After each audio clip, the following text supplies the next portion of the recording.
السلام علیکم ورحمۃ اللہ وبرکاتہ۔ ویلکم کرتے ہیں آپ سب کا ہم اپنے YouTube channel J B Islamic studio پر۔ آج ہم آپ کے لیے لائے ہیں پیر اجمل رضا قادری صاحب کا بہت ہی خوبصورت بیان، جس کا عنوان ہے شب برات عبادت کی رات ہے۔ بیان کو ضرور سنیں، لائک، شیئر اور چینل کو سبسکرائب کریں، اور آئیں چلتے ہیں بیان کی طرف۔ اگر ہمیں کوئی شخص کہتا ہے کہ شب برات کو اٹھ کے نفل نہ پڑھو، تو بھائی نفل ہم نے پڑھنے اللہ کی رضا کے لیے، ہمیں کسی بندے سے ڈگری لینے کی ضرورت نہیں، نہ تو ہمارے اور رب کے درمیان معاذ اللہ کوئی وسیلہ ہے کہ تو کہے گا تو پڑھیں گے، جب دل کرے گا پڑھیں گے، اور جتنے دل کرے گا پڑھیں گے۔ ہم تو نفل کہہ رہے ہیں اس کو، ہم نے کب کہا ہے ضروری ہے؟ جو عشاء پڑھ کے سو جائے، فجر تک سویا رہے، ہم اس کو گناہگار نہیں کہہ رہے، لیکن یہ ضرور کہیں گے کہ گولڈن چانس مس کر دیا اس نے، چانس مس کیا ہے، یہ تو اللہ کی رحمت کا موقع تھا۔ حضرت سیدہ عائشہ صدیقہ رضی اللہ تعالی عنہا ارشاد فرماتی ہیں کہ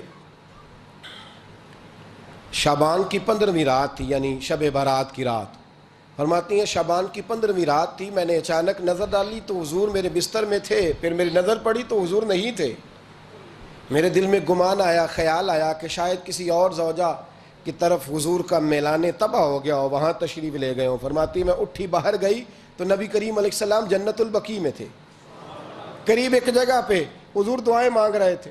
فرماتے میں گیا تو حضور فرمانے لگے ابو بکر کی بیٹی تو نے کیا گمان کیا کہ اللہ کا رسول تیری حق تلفی کرے گا؟ عرض کی حضور آپ مالک ہیں، کہیں اور جانا چاہیں تو میری طرف سے پابندی نہیں۔ کہتی ہے وہاں کھڑے کھڑے میرے رسول کریم نے بیان فرمایا، یہ ترمذی کے لفظ ہیں، حضور نے فرمایا عائشہ یہ شعبان کی 15ویں رات ہے، مدینے میں سب سے زیادہ بکریاں بنو کلب کا قبیلہ پالتا تھا، فرمایا آج کی رات بنو کلب کے قبیلے کی بکریوں کی تعداد کے مطابق اللہ میری امت کے لوگوں کی بخشش فرما دے گا۔ یہ وہ رات ہے۔ جناب عائشہ صدیقہ رضی اللہ تعالی عنہ نے بات رات کو سنی تنہائی میں، نبی پاک سے رات کو تنہائی میں حضور سے سنی، سویرے جناب عائشہ نے کل امت کو بتائی۔ اگر یہ بات اہمیت والی نہ ہوتی تو بی بی صاحبہ آگے روایت کرتی، یہ کتابوں میں آتی، یہ لوگوں کو بتاتی۔ حضرت عائشہ نے روایت کیا اور مولا علی شیر خدا نے تو کھل کے کہا، ابن ماجہ میں حضرت علی سے پیار کرنے والوں کے لیے الگ عنوان، مولا علی نے کھل کے فرمایا شعبان کی 15ویں رات کو رات عبادت کرنا اور سویرے روزہ رکھنا۔ حضرت علی کے لفظ بائی نے ہی سیاستہ میں رات کو روز عبادت کرنا، دن کو روزہ رکھنا۔ ویسے تو رب کریم ہر روز تہجد کے وقت پہلے آسمان پر نزول اجلال فرماتا ہے اور لوگوں کو فرماتا ہے کوئی بخشش مانگنے والا؟ اور فرمایا ہر روز تہجد کے وقت یہ اعلان ہوتا ہے، پر شب برات کو نا شروع رات سے یہ اعلان شروع ہو جاتا ہے۔ ادھر دیکھو میری طرف، مغرب سے اعلان شروع ہو جائے گا۔ اللہ کرے آپ کو سمجھ آئے، سبحان اللہ کرے آپ کو، اور بھائی یہاں بار لوٹ سیل لگ جائے، یہاں ابھی سیل لگ جائے، 5000 والا جوڑا 1500 میں، تو رش ختم ہوگا۔ اور بھائی اگر یہ لگ جائے، چلو یہ تو دور کی بات ہے نا، ہم تو لنگر والے لوگ ہیں، اگر لنگر کا اعلان ہو جائے کہ بڑا تگڑا ہے، بڑا تگڑا، ہمارے ہاں تو شادی کی روٹی کھلتی ہے تو لوگ آخری روٹی سمجھ کے کھاتے ہیں، تو شاید اللہ ماشاءاللہ یہ آخری ہے، اس کے بعد نہ ملے گی۔ جب اعلان ہوتا ہے اور دعوت ہوتی ہے کہ کھلا ہے جی کھاؤ، کیا حشر ہوتا ہے، کیا انداز ہے۔ مولا علی شیر خدا حدیث روایت کرتے ہیں، رنگ کیا ہے؟ فرمایا باقی راتوں میں نا تھوڑا سا پیکج ہوتا ہے، تھوڑا سا، آخری حصے میں رات کے شب برات کو نا رات چڑھتے ہی اللہ پہلے آسمان پر جو اس کی شان کے لائق ہے نزول جلال فرماتا ہے، اور پہلا جملہ یہ فرماتا ہے کوئی معافی مانگنے والا؟ اللہ کرے آپ کو سمجھ آئے، یعنی معافی دینے والا کہہ رہا ہے چلو آؤ ادھر آؤ ذرا معافی مانگو، میں معاف کرنے آیا ہوں، مانگو معافی، ہے کوئی معافی مانگنے والا؟ معاف کر دیں گے۔ اور آپ فرماتے ہیں ہے کوئی رزق مانگنے والا؟ وہ جو بڑی درخواستیں دیتے پھرتے ہیں نا مختلف اداروں میں، وہ ایک درخواست نا کل شب برات والی رات بھی دیں۔ اللہ کرے آپ کو سمجھ آئے۔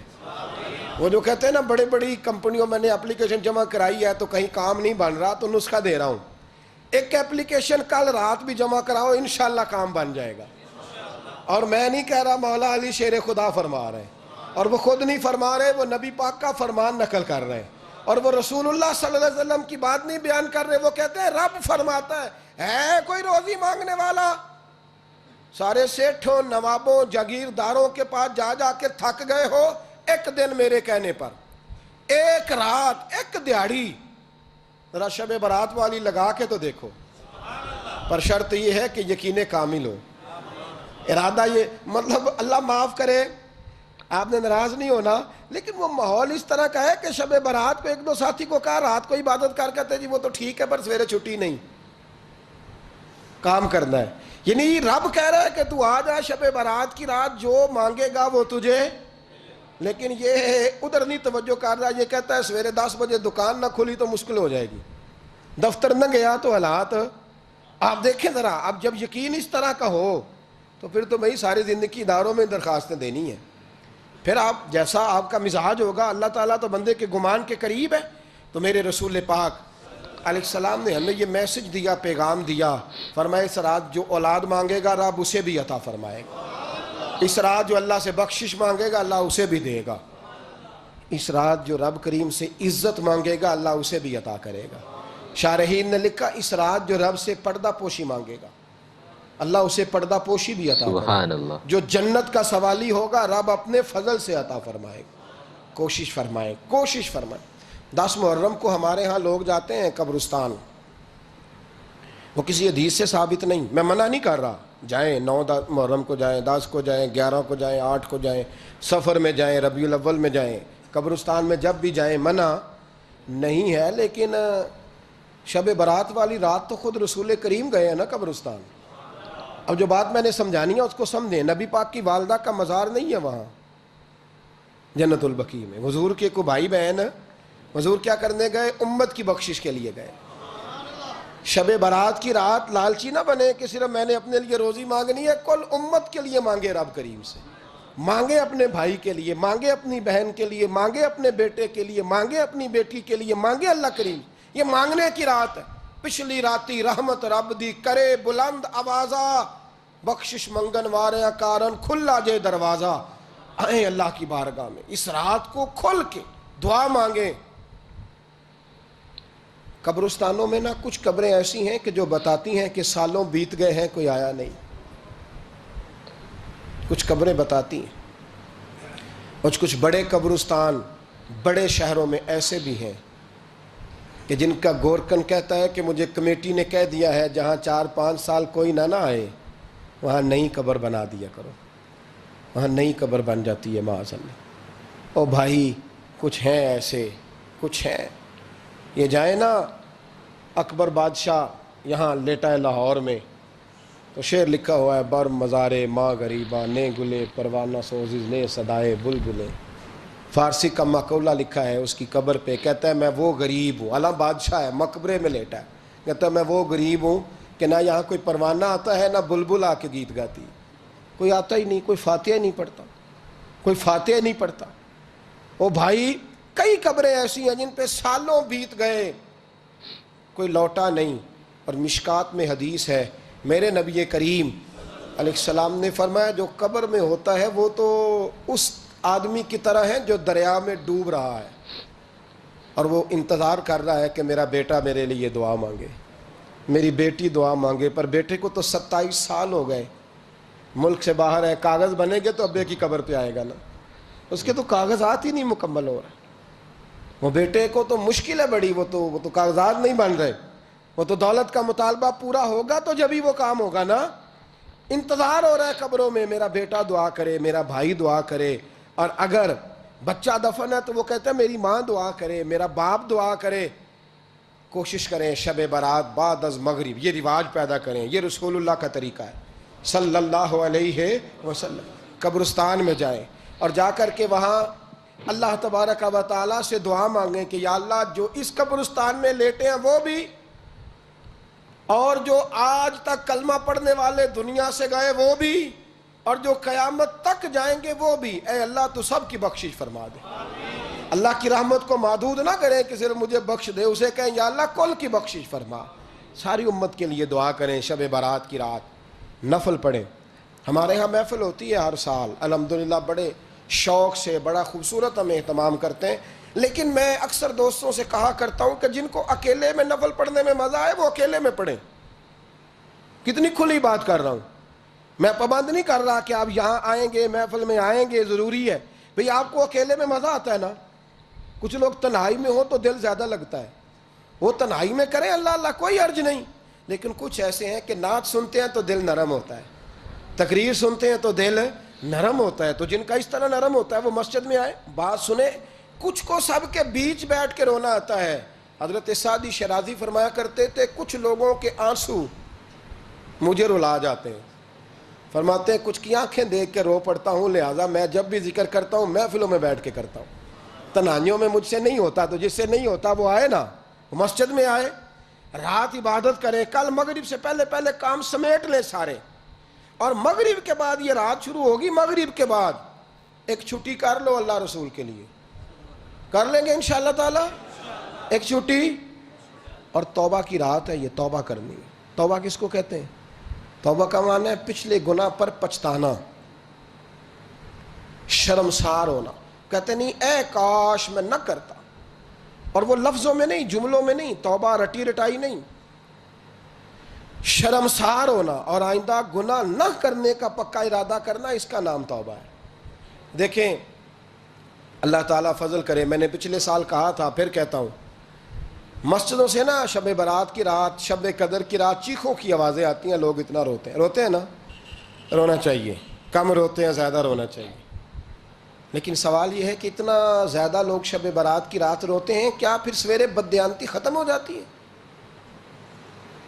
جو رات مسجد میں کھل کے رو کے آیا ہے اس کا پروگرام ہے نا کہ اب ملاوٹ کبھی نہیں کرے گا, اب گاہکوں سے جھوٹ کبھی نہیں بولے گا, اب وہ بددیانتی کا معاملہ کبھی نہیں کرے گا. لیکن رات روتا بھی رہے اور سویرے پروگرام یہ ہو کہ میں نے پھر لوگوں کو فریب دینا ہے, داؤ لگانا ہے, تو اس نے توبہ کیا رات کے, یہاں بس یہ ایکٹنگ کر کے لوٹ آیا ہے.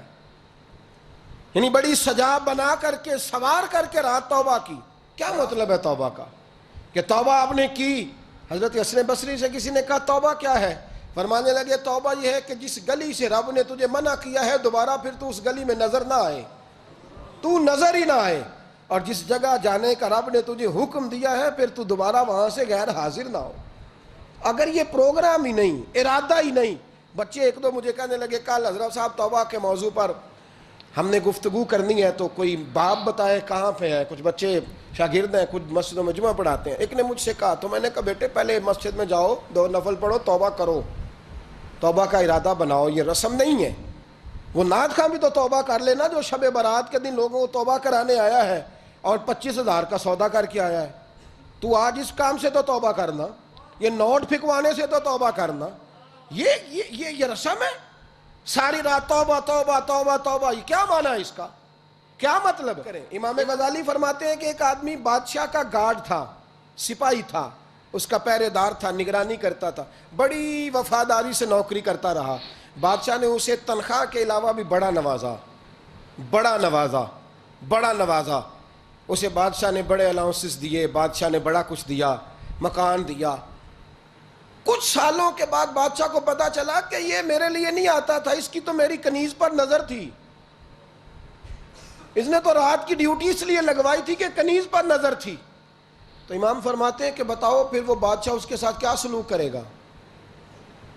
وہ کیا سلوک کرے گا؟ تو لوگ کہنے لگے حضور لگتا یہ ہے کہ وہ نا 4-5 حصوں میں کاٹ کے تو کتوں کے آگے پھینکے گا.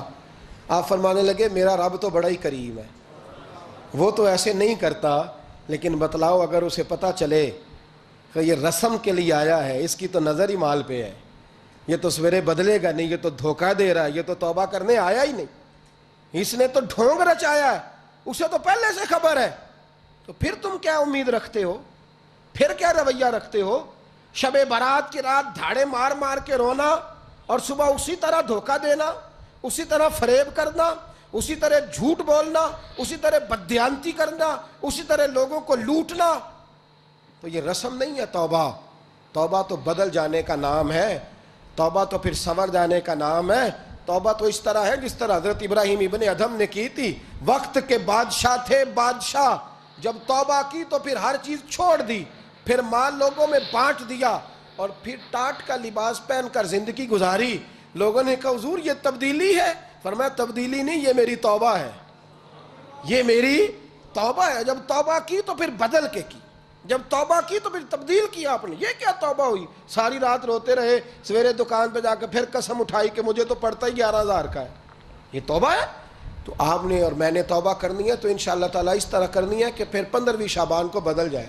یہ جو موقع آتے ہیں نا شب برات کے، شب قدر کے، یہ بنیادی طور پر اللہ تعالیٰ کی طرف سے دی ہوا موقع ہوتا ہے کہ چلو تمہیں چانس دیتے ہیں، تمہیں چانس دیتے ہیں، پابندی کوئی نہیں، لیکن رب کی طرف سے نا موقع ملتا ہے، چلو تمہیں ایک موقع دیتے ہیں، چلو اپنے آپ کو کلیئر کر لو، تمہیں موقع دیتے ہیں۔ یا اللہ کیا کرے؟ کچھ بھی نہیں، آ کے نا سچے دل سے 2 رکعتیں پڑھ کے توبہ کرو، عرش کا مالک پچھلے سارے ہی معاف کر دے گا۔ کچھ بھی نہیں، آؤ موقع ہے۔ ان لوگوں کی باتوں پہ نہ جائیں جو بلا وجہ پریشان کرتے ہیں۔ سبحان اللہ۔ ہمیں بھی روز ہی سوال آتے ہیں، دل نہیں کرتا، کچھ باتیں ایسی ہیں جو کرنے کو طبیعت نہیں چاہتی، میں کروں گا بھی نہیں۔ لوگوں کو شب برات کا حوالہ بھی نہیں مل رہا، حالانکہ ترمذی شریف میں حدیث موجود ہے، صحاح ستہ کی روایت ہے، ترمذی میں موجود ہے۔ پہلے کہتے ہیں صحاح ستہ سے دکھاؤ، جب صحاح ستہ سے مل گئی تو آپ اور کدھر جانا ہے؟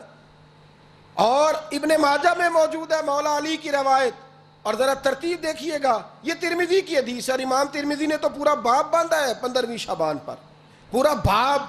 اب تمہاری مرضی ہے، اگر تم نہیں بات کو سمجھنا چاہتے۔ اور مجھے پتا کیوں یہ شب برات کیا لگتا ہے، مجھے کبھی کبھی یوں لگتا ہے کہ رب فرماتا ہے کہ رمضان سے 15 دن پہلے ہی پکی سچی توبہ کر لے، تیاری کر، پاک صاف ہو جا، تاکہ جب رمضان آئے نا تو پھر تجھے پاک ہونے کی ضرورت نہ پڑے، بس پھر تو آتا جائے اور میں تیرے اوپر رحمت نچھاور کرتا جاؤں۔ بس تو پہلے ہی تیاری کر، 15 دن پہلے ہی، 14 دن پہلے تیار ہو جا۔ کل رات سبحان اللہ۔ اپنے آپ کو ذہنی طور پر تیار کریں، بچوں کو تیار کریں، گھروں کو تیار کریں۔ اب جب مہمان آتے ہیں نا بڑا کچھ کرتے ہیں، شب برات آئے تو مصلی ایک دفعہ دھویا کریں، ایک دفعہ مصلی دھویا کریں۔ فرش دھوتے ہیں نا، مہمانوں نے آنا ہے تو ایک کمرے کا فرش دھو کے صاف کریں کہ خواتین نے یہاں ساری رات نماز پڑھنی، یہ ارادے بنائیں۔ جس طرح آپ کہتے ہیں نا رات کو سفر کرنا ہے تو دوپہر میں تھوڑا آرام نہ کر لوں تو کل دوپہر میں آرام کر لیں، تاکہ رات کو رب رب کرنا آسان ہو جائے، اللہ کی بارگاہ میں بیٹھنا آسان ہو جائے۔ مکمل طور پر ذہنی طور پر اپنے آپ کو تیار کریں۔ یہاں بھی محفل ہوگی انشاءاللہ، عشاء کے متصل بعد شروع ہو جائے گی، 12 بجے تک محفل چلے گی، پھر 12 بجے کے بعد نماز تسبیح پڑھی جائے گی، پھر 1 بجے پھر دوبارہ آپ کو اجازت دی جائے گی، کوئی انفرادی طور پر گھنٹہ سوا اپنی الگ سے کوئی عبادت کرنا چاہے تو وہ تب بھی ممکن ہو، جیسے آپ کو موقع بنے۔ میں کہہ چکا ہوں، لیکن وقت ضائع نہ کرنا، گولڈن چانس ہے، اس کو مس نہ کرنا، یہ شب نجات ہے، اس کے ضرور قریب جانا۔ رب کریم سمجھنے کی توفیق عطا فرمائے۔ آمین آمین۔ یہ تھے جناب پیر اجمل رضا قادری صاحب، اللہ پاک ہمیں عمل کرنے کی توفیق عطا فرمائے۔ یہ ایسی رات ہے جس میں ہمیں چاہیے کہ ہم سب مل کر دعائے مغفرت کریں، دعائے مغفرت مانگیں اپنے لیے اور تمام امت کے لیے۔ یہ وہ رات ہے جس رات میں اگر اولاد مانگی جائے تو رب اولاد بھی عطا کرتا ہے، اس لیے چاہیے کہ سب مل کر عبادت کریں اور نوافل ادا کریں اور قبرستان میں بھی جائیں اور ان کے لیے بھی مغفرت کی دعا کریں۔ اللہ پاک ہم سب کو اور ہمیں اس پر عمل پیرا ہونے کی توفیق عطا فرمائے اور ہماری بخشش فرمائے، اور ہمیں اس رات میں زیادہ سے زیادہ عبادت کرنے کی توفیق عطا فرمائے۔ اللہ حافظ۔